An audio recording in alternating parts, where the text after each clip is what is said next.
Hello everyone and welcome to NCS Extra Credit. I am Jerry Bailey, Executive Sales and Education Services Manager here at NCS. Our topic today is going to be personal guarantees. And specifically, we're going to talk about personal guarantees in relationship to UCC filings. Now, often we'll hear the argument when we're talking to credit managers that, look, I don't need to do UCC filings because I've gotten a personal guarantee from the debtor. And that's great. Personal guarantees are a very effective credit tool. They're very commonly used. However, there are some things you need to take into consideration. First, a personal guarantee is exactly that. It's a guarantee by that person. It gives the creditor the chance to attach the assets of the individual, whereas a UCC filing gives you a security interest against the assets of the business. And very typically, the assets of the business are going to be more plentiful than the assets of the individual. Now, another thing to consider is, in order to enact your rights with your personal guarantee, the creditor still has to go and get a judgment and file suit against the debtor. That can be very costly and time consuming.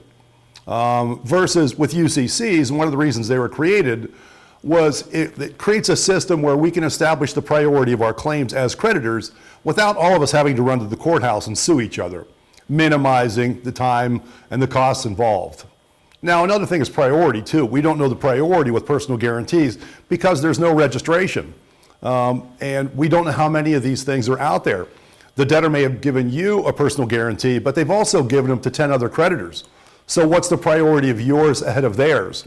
Well, the priority in that case would be whoever files suit first and gets the first judgment. Versus with UCCs, there's a registration that establishes that priority. Also, if that personal guarantee has been signed by that individual individually, but a lot of the assets are tied up and they're jointly named in his and his spouse's name, well, that means that personal guarantee could be very limited only to the assets of the individual.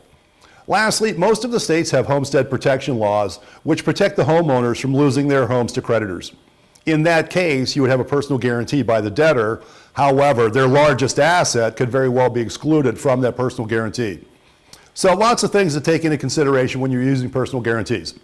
Our takeaways today are: one, personal guarantees are a very good and a popular credit tool.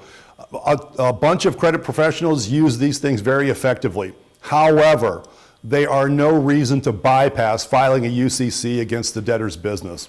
If you're getting personal guarantees by your debtor, you should also tie this up with a UCC filing against their business. For assistance with personal guarantees, I recommend you consult with an attorney to have them properly drawn up.